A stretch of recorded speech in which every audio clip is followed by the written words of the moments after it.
The New York Knicks season came to an end yesterday in their loss in Game 6 to the Indiana Pacers, falling short of making the NBA Finals. Now, the next question is, what's next for the team? Does Tom Thibodeau stick around? Do they keep the core? Do they make major moves? Well, Jalen Brunson's made his thoughts on that widely known. We're going to talk a little bit about that, plus what the Rockets plan to do with the number 10 overall pick. All that and more right after this.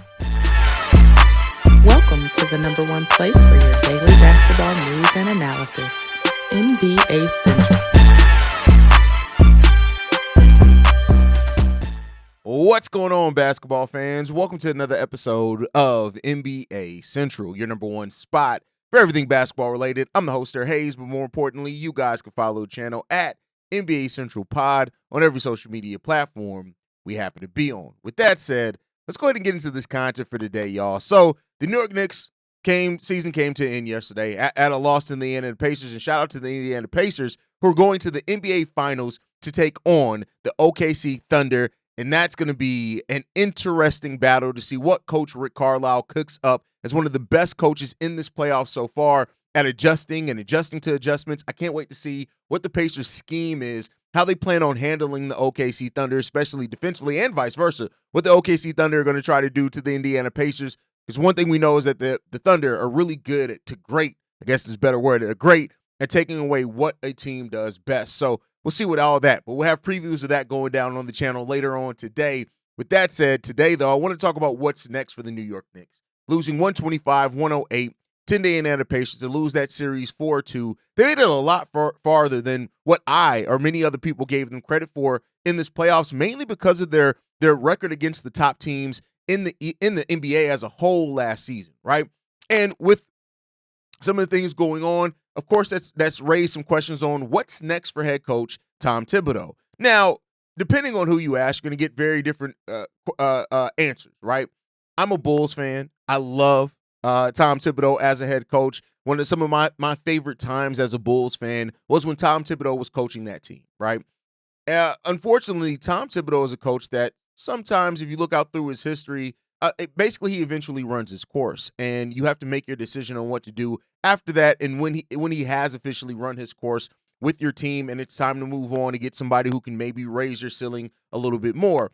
But Tom Thibodeau, for what it's worth, is reported to have the support of Leon Rose and Jalen Brunson to return as the coach of the New York Knicks. And, I think with the season that they've had, making some key acquisitions, of course, they made some changes, bringing in Mikal Bridges and bringing in Karl-Anthony Towns. They're going to have to do something when it gets down to looking at it. And this comes from The Athletic, is that he has a buy-in from Jalen Brunson. He has a buy-in from Leon Rose, and we'll see what happens when it comes to it. Now, reportedly, there were some tension there from the coaching staff and Mikal Bridges this season after Bridges said and complained that he was playing too many minutes. So that's going to be something that they're going to have to work out, try to figure out, of course, things like that.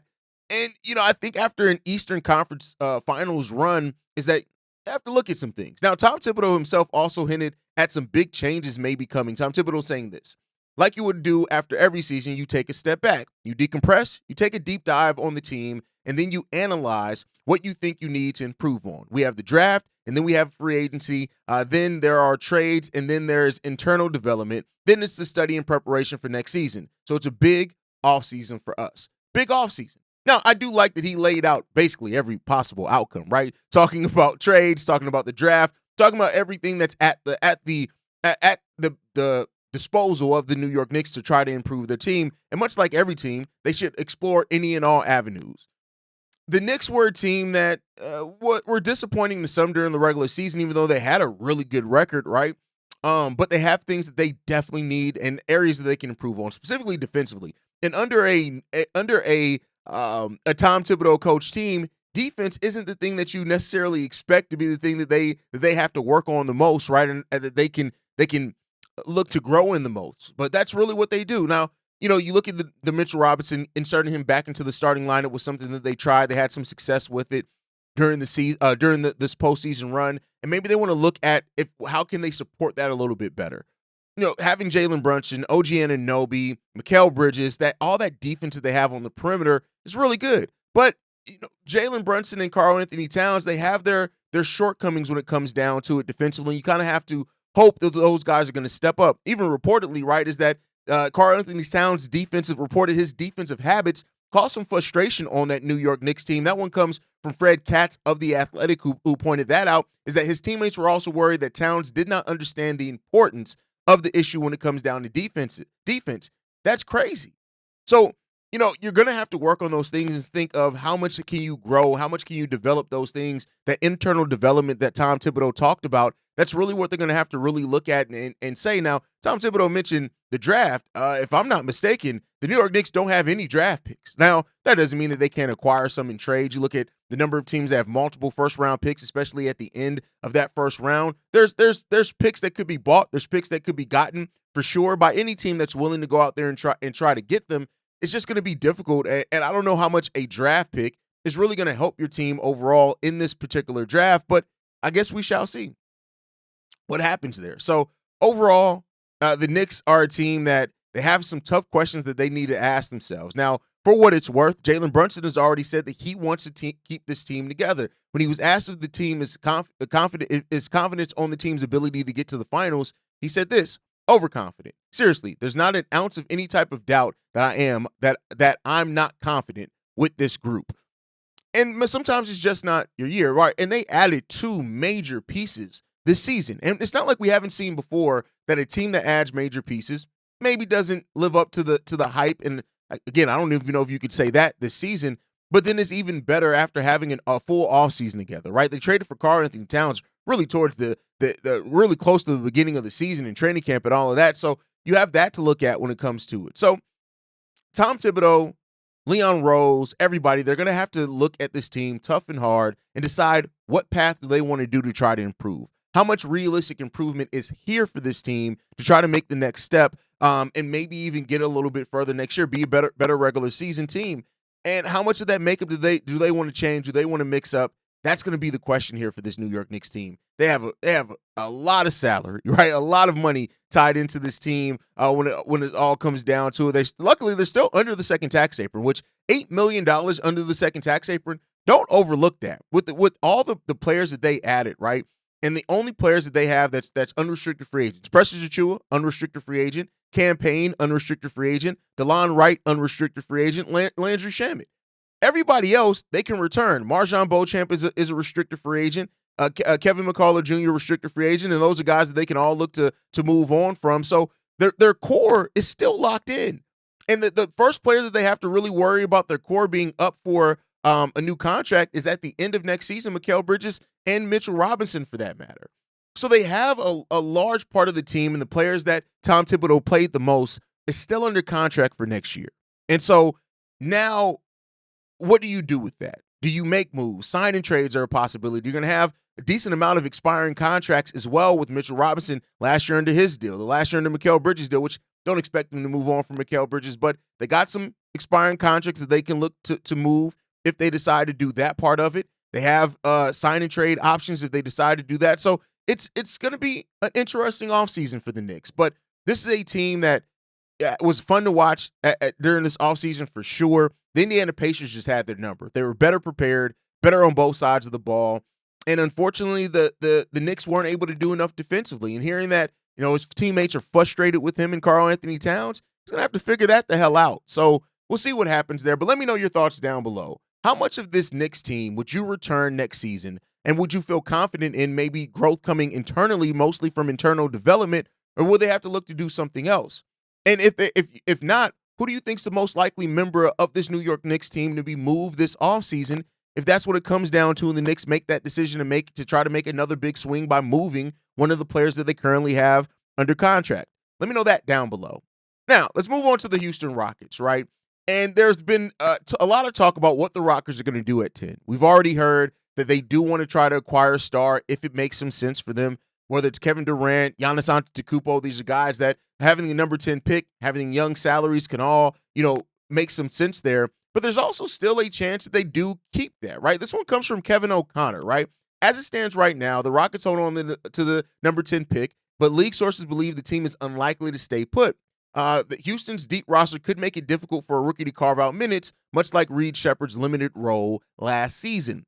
So, what are the Knicks options? Of course, the number one option that most people are going to talk about with the Knicks is making a big trade for a big-time star to add to this team that has a really good defense already, has a huge ceiling. You have a player like Thompson who is probably going to be that team's best player when it's all said and done. What do you do? Do you do the OKC Thunder route where you just keep adding young players until they stick, or they just build continuity together? That's a question there. One of the players that's been mentioned that if the Rockets do decide to keep that pick is Carter Bryant. They're at number 10, specifically talking about how he actually fits with what that team likes to do, which makes some sense there for sure, right? Carter Bryant seems like it's the type of pick that the Houston Rockets have made before. Carter Bryant didn't really do a lot last season statistically, but has tremendous upside, especially as a defender. And I think there's something offensively there that he can scratch there as well. Kevin O'Connor wrote this: selecting Bryant would be on brand for the Rockets. While Bryant remains raw as a ball handler, his two-way profile suggests he could contribute as a role player in the short term and develop into a more significant piece down the line. That could be like with Thompson. Maybe you can have these two guys that are raw, right? And Thompson's already taken really big steps offensively, still has more that he needs to take. But then you add Carter Bryant to that, and you have these two players that can be very well-rounded offense and defensive pieces as they look to grow and increase in the league. So that's definitely a chance and an opportunity for them there. Make no mistake about it. Now, if they decide to keep their pick, somebody like Carter Bryant does make some sense for them. They're at number 10. I know some people are going to look at that as a reach, but it would make some sense to what they've done and what they've drafted before. Colin Murray-Boyles is there, Cedric Coward. These are all guys that kind of fit that, depending on what they want to do. But if they want to move this pick for a star, we've talked about that. But if they want to move it for a more complimentary piece, which then goes further into some of the talk around the Houston Rockets in a potential trade proposal for Cam Johnson from the Nets, as the Nets are looking to land another lottery pick in this draft as well. We talked about that a couple of episodes ago. The Nets are looking to use Cam Johnson to acquire another lottery pick in this draft. They have 4 picks in the first round. 1 is in the lottery. You got 2 at the end of the first round, and another one, I think it's 18, something like that. So the Nets have picks. They can include a bunch of picks to try to get up that on top of using Cam Johnson. Would the Houston Rockets be interested in that? Now, Cam Johnson would bring a player that can score, right? We know that Cam Johnson can score, but is that the type of scoring that the Houston Rockets are looking for? That's a question that you would have to ask. It's really good speculation because I think there's a natural fit between what both these teams are looking for. I just personally think that the Houston Rockets are aiming a little bit higher than a player the caliber of Cam Johnson's. But maybe there is some business to be done with that, right? I'm not here to act like I'm the end-all, be-all. I would love to hear from you guys on that one. What do you think if the Rockets, if no star becomes, because we still don't know if any star is going to become available. We don't know what's going on with Giannis. The Phoenix Suns seem like they are non-committal on trading Kevin Durant, that they are as open to trading, keeping him as they are, maybe even more so open to keeping him than trading him right now. But Cam Johnson, a player that averaged 18 points per game, on 47% shooting from the field, 39% shooting from 3. Would that be enough offense with the defense that they've had, or they do something like that rather than add a young talent to this draft, kind of a more proven piece? Cam Johnson is 29 years old. He turns 30 in March, so the majority of the way through the season. Maybe there's something there. Again, this isn't my rumor. I didn't come up with this. I would have, but it makes some sense, right? It makes some sense for that if it lands here. And the projected deal that was pushed for it was Cam Johnson and pick number 26 for Jock Landale, Cam Whitmore, and the number 10 pick. I think that you can probably net a little bit more if you're going to use Cam Whitmore and the number 10 pick. Personally, maybe I'm just too high on Cam Whitmore, which could completely be. And please do not be afraid to tell me, Hayes, you're too high on him right now. You're way too high on Cam Whitmore, because that could very well be possible. I've been too high on guys before, right? So I love that, but maybe this is something that the Rockets look to do. Could the Houston Rockets look to get Cam Johnson to add to that team rather than take the big leap and the big contract commitment to getting a star in here? You get a younger player in Cam Johnson locked in, who is locked in the contract for another few years as well. So you have that, and he comes into a role where he just has to do what he does best. And you have defenders around you that can help overcome that part of you in the game. And maybe that's what it's going to do. Maybe that's worth it. So we'll see what happens with that. Overall, this, as we keep saying on basically every episode, because I do believe it is 100% true, This is going to be a wild offseason where we're going to see some things that we just don't expect to happen, some moves that we don't expect to happen, some players that move that we don't expect to happen. So between that, the Knicks, and if they do decide to get active, the Rockets, what they do with number 10. We've already talked about other teams. This what the Spurs do with their pick, what Philly does with their pick. The Timberwolves are a team that's also looking to make some moves up. There's some question about what their future is going to look like, even though there's confident that they can make some moves there, but we shall see. Overall, we shall see. But you guys can let me know how you feel, as always, down below. Make sure you're following us at NBA Central Pod. You can send us any feedback, questions, comments, concerns, NBA Central Show at gmail.com. And then lastly, if you want to leave a text message and our voicemail for the mailbag, the number to do so, 773-270-2799. We are the number one spot for everything basketball related, and I'll see you guys the next time I feel like making a video. Probably tomorrow. Peace, y'all. This has been a presentation of the Breaks Media.